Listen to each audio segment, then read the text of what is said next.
Today, we are diving into the intersection of technology, commerce, and economic growth in Port Harcourt and the wider River State, with businesses increasingly relying on digital tools, innovation, and new market opportunities.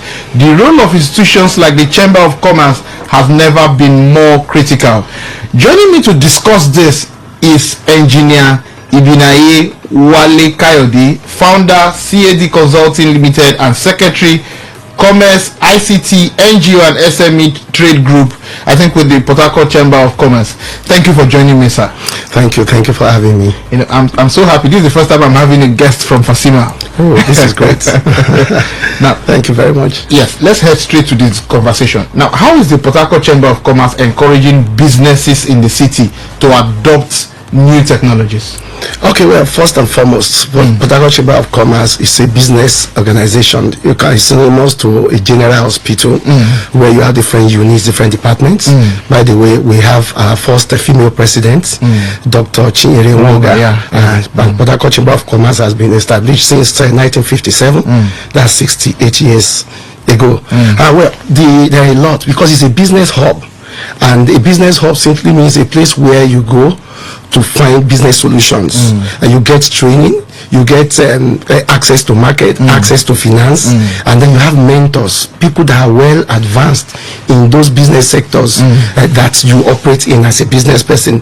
So they can mentor you. All the mistakes they made years ahead of you, you don't have to make it. So that means while you think big, you start small, you scale fast with the help of these various mentors. So the Port Harcourt Chamber of Commerce, Fasima, actually helps to provide these mentors and provide various capacity buildings and linkages to make business thrive. Yeah, for those listening to us, we are live on Facebook today, 95.1 FM. You can watch us live, drop your questions, and we'll put it across to Engineer Kayode, and he would do his best to find answers to your question. Now, let's look at businesses in Port Harcourt. What are those major challenges that local businesses face in embracing digital transformation? Well, first and foremost, the top on the list is power. Power has gotten a little bit better, but we are still far from destination. Then, of course, access to internet. The previous program you just closed mentioned that, the truth about it is internet, digital business does not exist without internet. So even the one that is available now are quite expensive. So it's a deterrent to the new entrants, people that want to do digital business, or people that want to leverage digital technology. But by the way, we call it's more like a digital transformation journey. It's like a journey. So to imbibing those culture, the best practices that will improve your normal business processes, requires you to have internet access, requires you to have good power supply, and of course at business affordable rates. Then some of your services can now be leveraged. You can leverage those digital platforms to be able to promote your goods and services and reach out for help. And those are the things that Port Harcourt Chamber of Commerce also see as a business clinic. They have business doctors. By the way, the chamber is structured in such a way that you have trade groups. These trade groups are like small business units or departments in an organization. In a general hospital, you have the radiology, you have cardiology, different departments headed by experienced doctor. But we are business clinic, so you have experienced business doctors manning each trade group, and these business doctors, these experienced business doctors, actually have done a lot of business in the sector they operate. So the trade groups is more like a collection of business sectors grouped together as a trade group and providing various complementary services, access to finance, access to market, mentorship for that area. So with that, we're able to reach out to the small businesses, and when I'm talking of small businesses, I'm also talking of farmers, and all of them, all encompassing, to provide these products and services and the value offering from the Chamber of Commerce. Now, in your view, how can SMEs in Port Harcourt leverage on technology to compete globally? But first and foremost, there must be that digital literacy, that mindset. There must be a mindset reorientation, a paradigm shift from the conventional ways of doing things.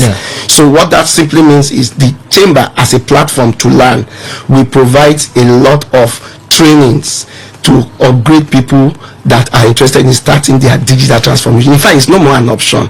It's a survival tactics right now. Currently, the chamber partners with a lot of organizations to subsidize or even zero the cost of some of these trainings. As we speak, there is a digital transformation training going on in partnership with the Chamber of Commerce, focusing on transforming your manual processes using digital platforms, starting with basic things like WhatsApp for business, and working with online payments, leveraging or partnering with online e-commerce platforms to showcase your products and services, working with third-party delivery services to get your products and getting feedbacks and being able to compete globally. And this key to competing globally is for you to have best practices training on business operating procedure. This is key to the knowledge that the Chamber of Commerce, Port Harcourt Chamber of Commerce provides. So beyond giving you the technical skill, they give you the business skill, they empower you with the digital transformation journey. It's not a project. Digital transformation is not a project, it's a journey that every business at any stage continues to go through to scale to get their full potential. And the truth is, when you get into the chamber as a member, first thing we do is to run what we call business diagnostics, various digital tools that will let us know what is the current state of your business and the business challenge you have. On a good day, someone sick goes to an hospital to meet a doctor. You might tell the doctor everything you feel is wrong with you, but he still goes ahead to run basic diagnostics and refer you for further tests. That's exactly how we operate in Port Harcourt Chamber of Commerce, so that we don't give you the right medicine for the wrong disease. So we do all those diagnoses and look at the best way, the routes to market, and the route for you to scale, and the various supports and mentorship you need to grow and thrive. So even though the business ecosystem is harsh, it's really tough, but being in the chamber ecosystem, Port Harcourt Chamber truly cares for everyone. Now, as someone who is in this business sector here in Rivers State, are you seeing a shift in traditional sectors, let's say oil and gas, real estate, trade? Are you seeing these traditional sectors where people are shifting towards the tech-driven solutions? Are you seeing things like that? Yes, a lot is visible in various sectors, like the oil and gas you mentioned. There has been, in fact, they were one of the early adopters of digital transformation solutions, and they've been able to automate various processes in the oil and gas, just like the banking industry also. And of course, even in recent times, there are newer ways of doing things with the advent of AI and so many other technology around it that enables things like predictive maintenance, and of course remote sensing, remote data acquisition, data analysis. These are things that is helping to boost productivity in those sectors. Even in real estate, you'll see that we have different apps that showcase different properties. You can do e-ticketing, there are some estates you go to now, you have a QR code, you have a digital ID card. I met some estate like that. So, and that these things have been existing, but you can see, because necessity is the mother of all inventions. Now the necessity keeps businesses, makes businesses realize the need for this technology. So those days we used to chase around businesses to adopt technology. Right now they chase you, but you also as a professional in the ecosystem of Port Harcourt chambers, you will not want to just quickly rush and give them solutions, but you want to know their real states, their real conditions, and of course what they can contain within their instantaneous state of the business, and then you'll be able to deliver to them. So there's a paradigm shift which makes it easier for the technology service providers to actually reach out to more people rather than spending too much on marketing costs to reach them and convince them. Now, how is the chamber fostering that partnership between established businesses and the tech ecosystem? The established businesses are the low-hanging fruits for the Chamber of Commerce, because over the years, I just mentioned that it's been existing for 68 years. So, and there are businesses that have been there since then. So that means that we have a large knowledge base of experience. Port Harcourt Chamber of Commerce has that large knowledge base, and not just experienced business people. These are people that are passionate to groom others that will be like them and greater. So there is that openness, there is that willingness to impact knowledge.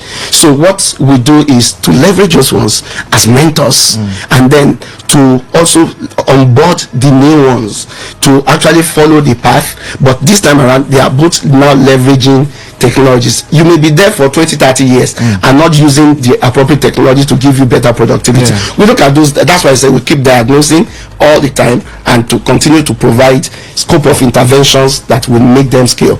Then the newer businesses are mentored. When you have the right mentor in the right environment, having access to the right tool, there is no reason for you to fail, and there is no reason why you will not scale fast. Let's look at some challenges your businesses face in Port Harcourt. Now, how critical is internet connectivity and reliable power supply to the future of commerce in Port Harcourt? The truth about this is the fact that if there is no improvement in the current state of power and internet, well, Nigeria as a nation would just be shooting herself on the leg, because every day you wake up, there is always something new to add to boost your business in the digital space. So meaning that 1 month of no internet, no power, it's like we are going back to the olden days. So it's very critical. It's a fundamental requirement. It's non-negotiable, and it's something that we, rather than waiting for the government, we also need to innovate and see how we can come together to have clusters that will have renewable energy like solar power, which also opens new business opportunities. The Port Harcourt Chamber of Commerce has various businesses that provide this as services at the retail level, at the service level, for markets or businesses or tech ops to come together, acquire this infrastructure, and of course being able to share costs to bring down the total cost of ownership. So it is key, they are fundamental, and we cannot joke with them. Now, what policies changes would you want to maybe see from government to better support tech-driven businesses? Well, first, ease of doing business. There have been a lot in time past that has been done, but there are still many more to be done. One, ease of business needs to be fully automated. Then, of course, businesses that are even struggling to survive. Then this issue of multiple taxation, which I believe the government has done justice to, but the implementation, we pray it goes well and the right way. That will help businesses that are even trying to survive to pay less taxes and the right taxes at the right time without having to waste time. So that platform needs to be fully automated also. Then the area of internet, we want policies that will enable these internet service providers to leverage, the what we call the dig ones, system, whereby 10 companies want to provide internet service. All the 10 will dig trenches around different streets to deliver. That's so common in every part of Nigeria. That's not nice at all at this modern age. So what can be done is for government to have that policy and back it up. They can have a single duct of cable where all others can subscribe to. They can actually use similar channels. They can harmonize their cables without having to dig all the time. Those are possible. They are things that other countries have been doing. It's possible. It's also started in some places, but I'm talking of River State. Those things can, if it's already been done, they can be scaled up so that there will be faster access to reach the MSME in the various locations they are in. Then another one is to create policies that will enable clustering of businesses that complement each other. The tech ops that are available, most of them actually are self-funded, although in recent time also some of them have been getting little support from foreign donors through the help of the Port Harcourt Chamber of Commerce too. Some of them have access to finance to be able to buy some of the basic infrastructures they need to thrive. So the government can create environments, clusters where people will go. There's already steady power supply, probably renewable energy. Then there will be internet subscriptions, internet infrastructure already available at subsidized rates, and we have business support providers who can help man and monitor and manage these things. At the end of the day, it will also be income earning or self-sustaining for the government. Now, if you're listening to us, it's still today's tech show on your premium dial today, 95.1 FM. Remember, we are live on Facebook today, 95.1 FM. You could watch us live, you could ask questions, and we'll try to find answers to your question. Mr. Wale, Kayode, Ibiniaye, I know I mixed it up this time around, but all of them are still your name. Yes, so correct. He's from the Port Harcourt Chamber of Commerce, and we're trying to look at the role they are playing in helping business growth and several other things when it comes to innovation in Port Harcourt generally. Now, let me ask you this question. is the chamber working with, let's say, educational institutions to prepare young people for the future of work in a digital economy? Yes, correct. Like I said, the Chamber of Commerce, Port Harcourt Chamber of Commerce is structured in such a way that we have trade groups. We have the Education, Research and Development Trade Group. Their target is to focus on the education sector and other sectors that complement that education sector. They work with universities, work with tertiary institutions, you have the secondary, even primary. In fact, currently, this week we have an event which is called From the Classroom to the Boardroom. So, and this is focused on training entrepreneurship at the grassroots level. That's at the secondary school level. They are coming up with essay competition and so many other things that will be, judged by a panel of judges, and they'll be able to, come up with the finalists, and there are awards that we give it to those schools. This is just to encourage children in those schools, students in those schools, to have that passion and the basic knowledge which needed to be there at that age for them to grow. And what we are teaching there, it's not just business. There are businesses based on digital solutions. The WhatsApp they will use to chat with their parents' phone in the house, they could also use it to showcase some of those things. Even if it's small hard work they did and they did well, they can post it on their various pages. So to market themselves, to be confident and be digitally literate. And remember also, in the 21st century, when you say someone is an illiterate, it's no more someone that cannot read and write, but someone that do not want to learn, that cannot unlearn, relearn, and of course it's all about learning at this digital age. So even if you know something, you must unlearn yourself. So, and that's the adoption of those technologies. So people are so experienced in what they do physically, but they don't want to embrace digital technology. So those are the people we call the illiterates of this modern age now, because you must unlearn, relearn, and you continue to learn. What role do you see technology playing in inter-Africa trade? Oh, well, the truth is, first and foremost, there must be clarity in accessibility of those markets, because it opens up the African market to every country in Africa. So there must be that. It must be a trusted ecosystem, and this has to do with digital platforms that will foster those trades.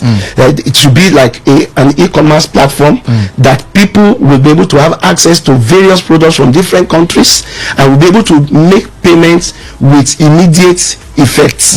And then you'll be able to have third-party partnerships that will enable you to get your products as I went due. All the bottlenecks, having to travel by road, having to do this by yourself, having to do so many things, carry money all around.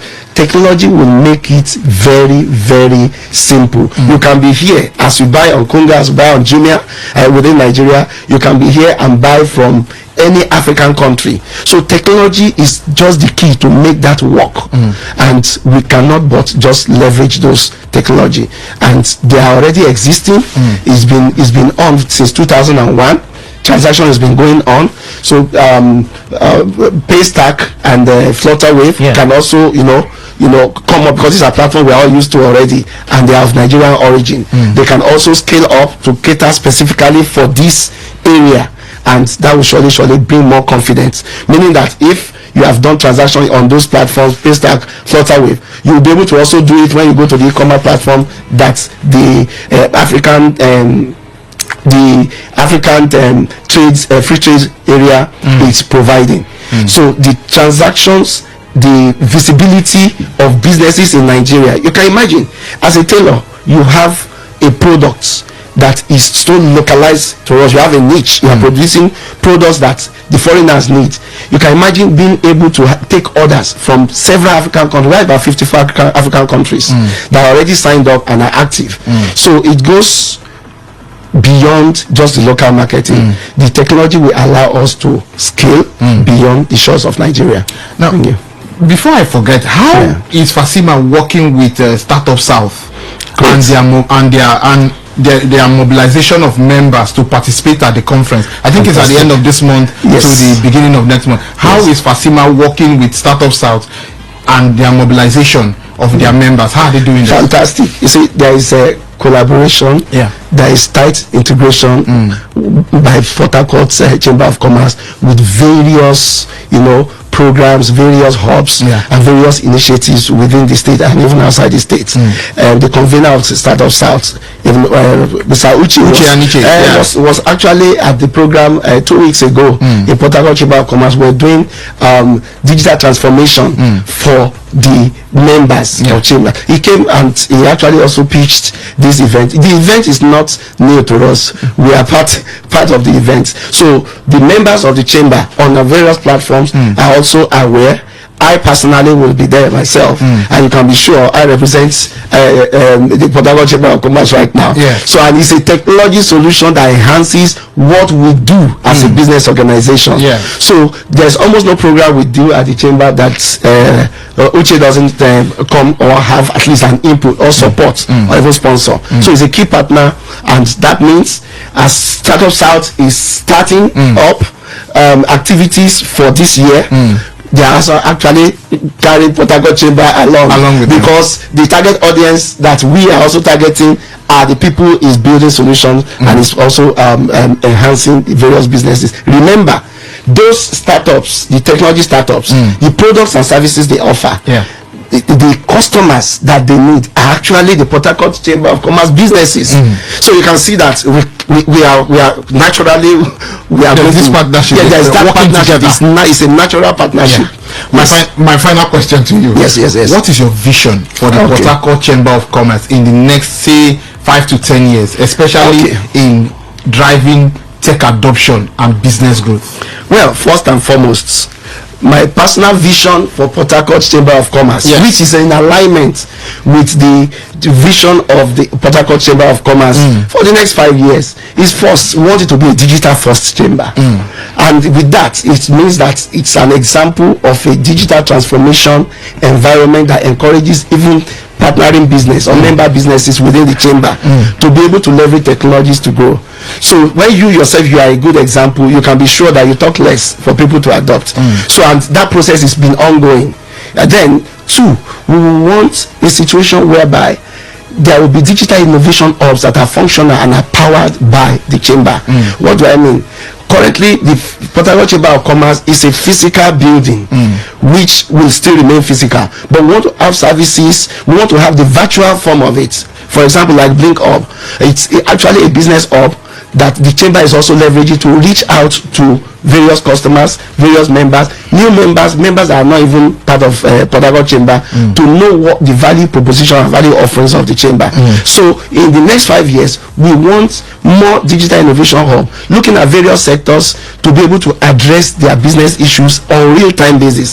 I want in 5 years to be here and even outside Niger Delta, someone far in Maiduguri in a poultry farm, I want to be able to do tele-BSP. That's I want to make a video call from the Blink Hub app and be able to see someone's poultry, to see how the birds are doing, and be able to make diagnosis and be able to make prescriptions based on the sound I'm hearing from the birds, based on what I'm seeing and the environment. And with that, you will get more productivity without having to travel down. In the next 5 years, I want Port Harcourt Chamber of Commerce to be able to have at least 10,000 MSMEs fully being reached, being supported using digital platforms beyond what we have now. And the truth is, we will surpass that number because we are really going down to the grassroots to build up the capacity of people. Like I said, as I speak, there are various trainings going on to build capacity of people and to get more members.